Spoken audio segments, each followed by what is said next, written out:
Today we're gonna talk about Bafang motors, what breaks down the most in Bafang motors, how to fix that, and how to prevent that from happening again. So today we're gonna spread the parts here on the bench. Problem number one, controller burnout. So the first problem is the motor getting burned because of water damage. And the first way to prevent water damage on a Bafang motor is to add a tape covering the controller gasket and the motor gasket. In this case, it's just the chassis of the motor. We should have the motor car here on the right, and all the gear components here on the right. But this is just to show you exclusively the controller on the Bafang motor.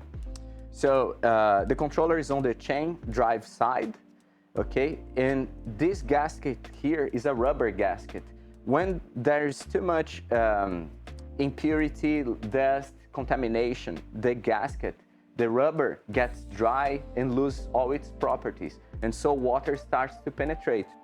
So to prevent the water to ingress here to cause damage on the controller side, I suggest adding a tape at the front of the motor, on its front here. You should never pass the wires too close to the motor like this. Why?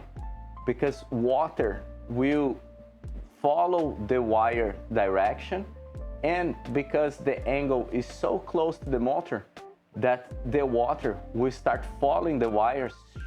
It will come inside of the controller. It will come here inside the controller.